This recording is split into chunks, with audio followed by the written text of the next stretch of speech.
Hello students, હવે અત્યાર સુધી આપણે ચેપ્ટર 6ની અંદર શું જોયું? તો કાર્ય વિશે ચર્ચા કરી હતી, કાર્ય ઉર્જા પ્રમેય જોયું, બરાબર. ઉદાહરણના દાખલા જોયા 1 થી 6 સુધીના. હવે આગળનો ટોપિક આવે છે, ચેપ્ટરનું નામ છે કાર્ય ઉર્જા પાવર, બરાબર. કાર્ય વિશેની ચર્ચા આપણે ગયા લેક્ચરોમાં કરી લીધી. હવે આપણે શરૂઆત કરીશું ઉર્જા, બરાબર. અને ઉર્જામાં બી સૌ પ્રથમ આપણે કઈ ઉર્જા લઈશું? તો સ્થિતિ ઉર્જા. ગતિ ઉર્જા વિશે આપણે જોઈ ગયા છીએ. હવે આપણે લઈશું સ્થિતિ ઉર્જા. તો સૌ પ્રથમ સ્થિતિ ઉર્જા સમજવા માટે આપણે એના અમુક ઉદાહરણો જોઈએ. તો વિદ્યાર્થી મિત્રો, સ્થિતિ ઉર્જાનું અંગ્રેજી શબ્દ થાય છે પોટેન્શિયલ એનર્જી.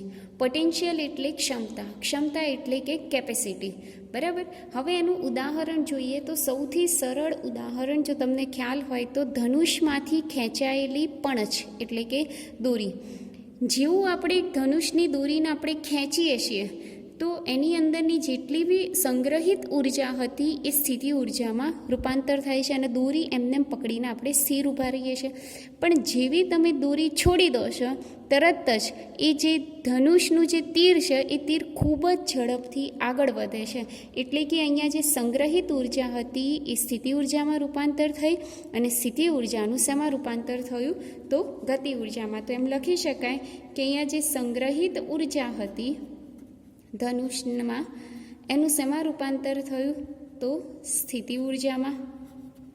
અને સ્થિતિ ઉર્જાનું શેમાં રૂપાંતર થયું? તો ગતિ ઉર્જામાં, બરાબર. તો આ રીતના સંગ્રહિત ઉર્જાને જ આપણે શું કહીએ છીએ? સ્થિતિ ઉર્જા કહીએ છીએ. બીજા ઉદાહરણમાં જોઈએ તો લખ્યું છે પૃથ્વી પર રહેલી તિરાડો. તો મિત્રો, પૃથ્વી તમે જોયું હોય તો દરેક જગ્યાએ સપાટ હોતી નથી. ક્યાંક ક્યાંક તમને શું જોવા મળે છે? તો તિરાડો. જ્યારે આ જે તિરાડો છે એ પૃથ્વીના પોપડાની વચ્ચે દબાયેલી સ્પ્રિંગ જેવી હોય છે. શું હોય છે? દબાયેલી સ્પ્રિંગ જેવી. જ્યારે આ તિરાડો એકબીજામાં ગોઠવવા જતી હોય છે, એકબીજામાં જવાનો પ્રયત્ન કરે છે, ત્યારે ભૂકંપ આવે છે. એટલે કે સંપૂર્ણપણે સંગ્રહિત ઉર્જાનું શેમાં રૂપાંતર થઈ ગયું?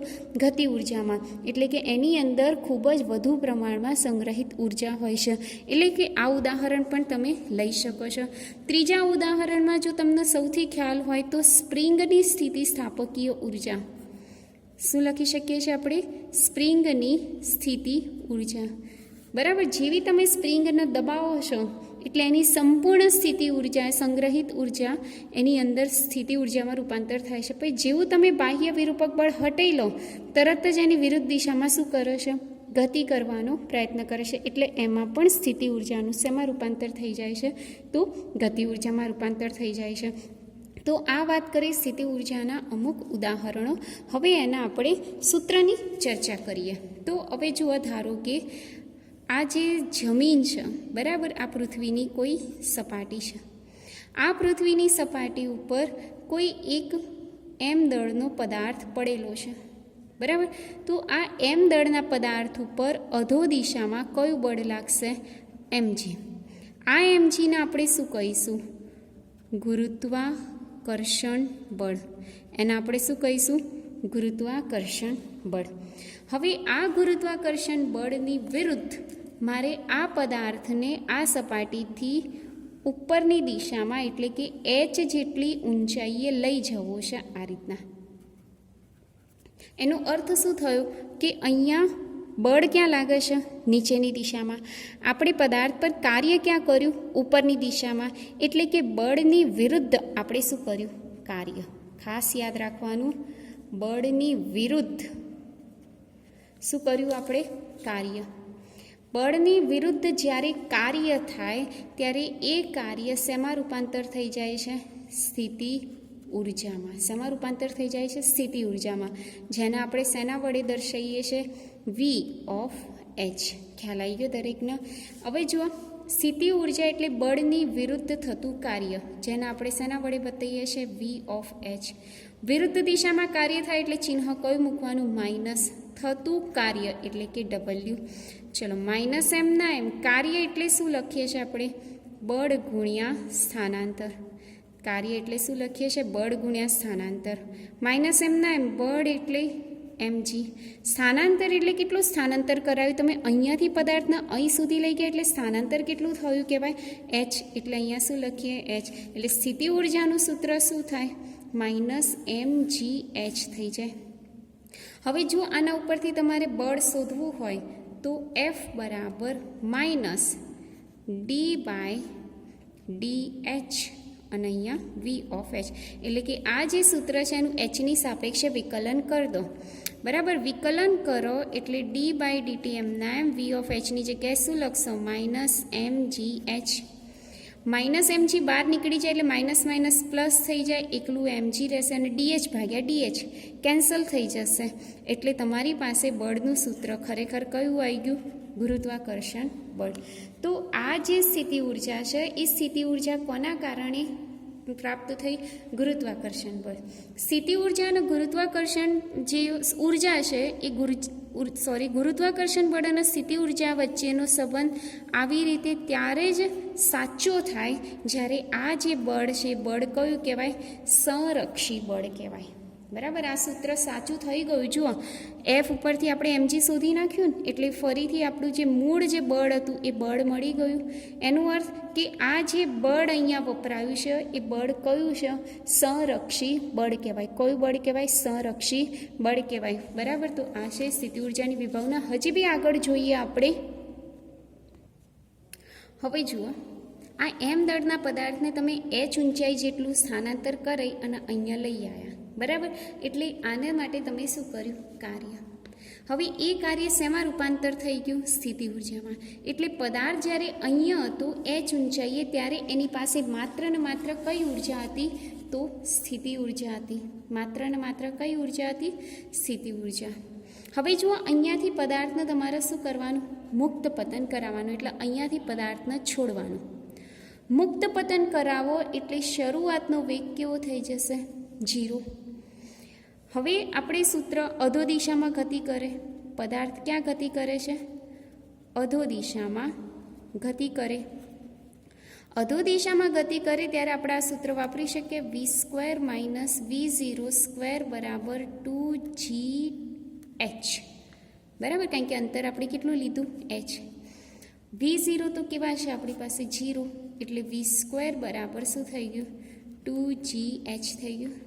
2 હું છેદમાં લઈ આવું એટલે 1/2 v² બરાબર 2h થઈ ગયું. સોરી, gh થઈ ગયું. બંને બાજુ m વડે ગુણી નાખું.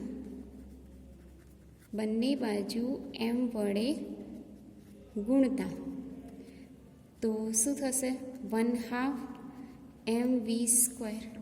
અને અહીંયા બી m વડે ગુણો એટલે શું થઈ ગયું? mgh. આ 1/2 mv² તો શું છે? આપણી ગતિ ઉર્જા. અને mgh શું છે? આપણું સ્થિતિ ઉર્જા. બરાબર, એનો અર્થ કે અહીંયા સ્થિતિ ઉર્જાનું શેમાં રૂપાંતર થઈ ગયું? ગતિ ઉર્જામાં રૂપાંતર થઈ ગયું. એનો અર્થ કે અહીંયા ગુરુત્વાકર્ષી બળ એ કેવું બળ કહેવાય? સંરક્ષી બળ કહેવાય. બરાબર, ખ્યાલ આવી ગયો દરેકના સ્થિતિ ઉર્જા અને ગતિ ઉર્જા વિશે. હવે આગળના ભાગમાં મેં એક સૂત્ર લીધું હતું અત્યારે હાલ જ.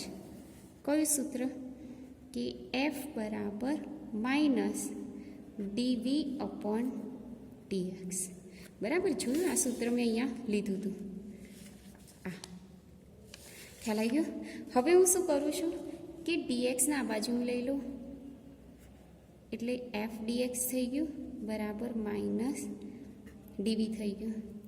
બંને બાજુ સંકલન લઈ લઉં તો અહીંયા થઈ જશે f dx અને અહીંયા થઈ જશે dv. અહીંયા લિમિટ મૂકી દો vi થી vf. ચલો, upper limit minus lower limit મૂકી દઈએ.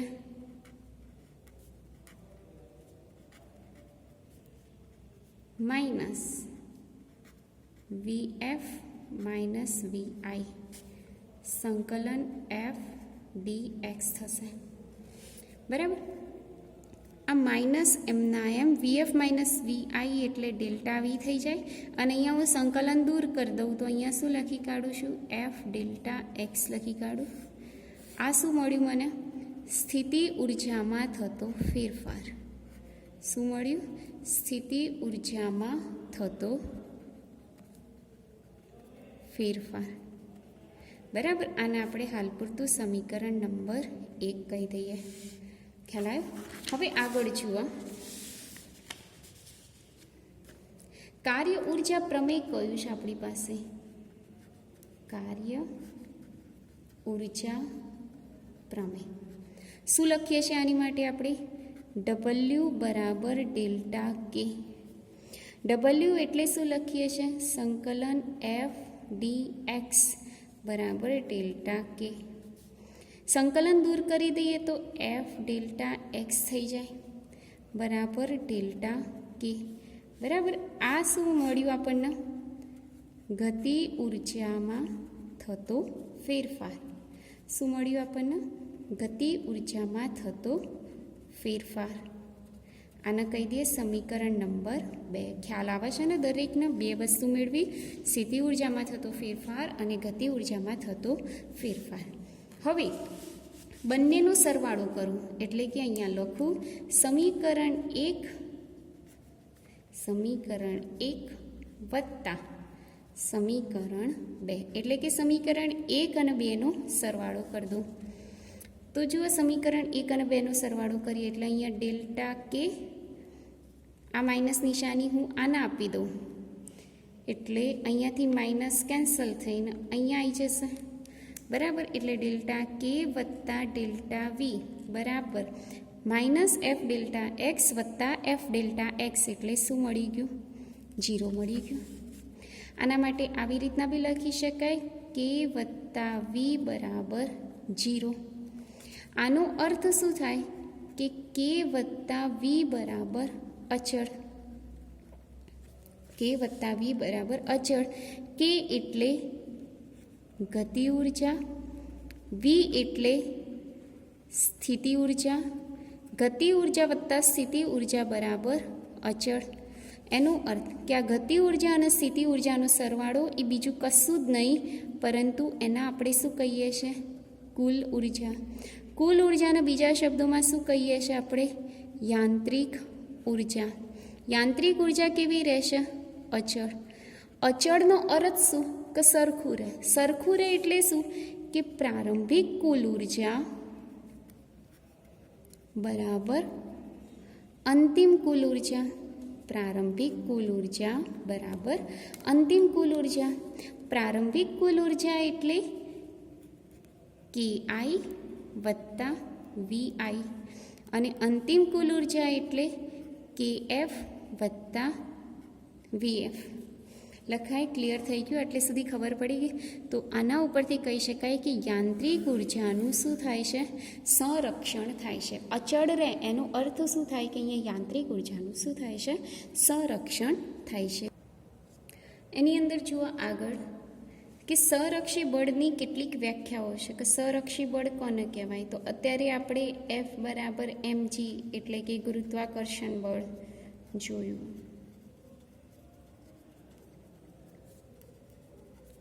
એની મદદથી આપણે v બરાબર v ઓફ h બરાબર શું મેળવ્યું? mgh. બરાબર, આના ઉપરથી આપણે f ઉપરથી v મેળવ્યું અને v ઉપરથી જો f મેળવી શકતા હોય એટલે કે આના ઉપરથી આના ઉપરથી એટલે આમ આખું ગોળ ચક્કર ચાલતું હોય તો આવું જે બળ છે એ બળને શું કહેવાય છે? સંરક્ષી બળ. તો ચક્કર ચાલે છે કે નહીં ચાલતું? હા ચાલે છે. કેવી રીતના? તો f બરાબર માઇનસ ડીવી અપોન ડીએચ સૂત્રની મદદથી સાબિત કરી શકો. હવે વીની કિંમત અહીંયા મૂકો, mgh ભાગ્યા ડીએચ બરાબર. માઇનસ માઇનસ માઇનસ પ્લસ બહાર નીકળી જાય એટલે mg રહેશે અને અંદર h કેન્સલ થઈ જશે એટલે f બરાબર mg. એટલે આના ઉપરથી આપણે આ મેળવી લીધું એટલે આ સંરક્ષી બળ કહેવાય. નંબર 2, કાર્યનું એવું સૂત્ર જોયું તો આપણે W બરાબર ડેલ્ટા કે. ડેલ્ટા કે એટલે શું લખાય? કે એફ માઇનસ KI એટલે કે ફાઇનલ માઇનસ ઇનિશિયલ એટલે કે અંતિમ માઇનસ પ્રારંભિક. W બરાબર આ પણ જોયું આપણે માઇનસ ડેલ્ટા વી એટલે ઊંધું થઈ જશે VI માઇનસ VF. આનો અર્થ શું થયો કે સંરક્ષી બળ વડે થતું જે કાર્ય છે એ કાર્ય અંતિમ અને પ્રારંભિક અવસ્થા ઉપર આધાર રાખે છે. આવડશે બીજી વ્યાખ્યા કે સંરક્ષી બળ વડે થતું કાર્ય એ અંતિમ અને પ્રારંભિક સ્થાન પર સ્થિતિ પર આધાર રાખે છે. નંબર 3 કે ધારો કે આ બંધ માર્ગ છે તો મેઇન સંરક્ષી બળ વડે થતું કાર્ય જો બંધ ગાળા ઉપર થતું હોય તો બંધ ગાળા વડે થતું જે કાર્ય છે એ કાર્ય કેવું હોવું જોઈએ? શૂન્ય હોવું જોઈએ. તો આ સંરક્ષી બળની આ કેટલીક વ્યાખ્યાઓ 3 વ્યાખ્યાઓ જે તમારી ટેક્સ્ટ બુકમાં તમને આપેલી છે. બીજું કે જે તંત્ર પર સંરક્ષી બળો વડે કાર્ય થતું હોય, અહીંયા લખું છું કે જે તંત્ર પર સંરક્ષી બળો વડે કાર્ય થતું હોય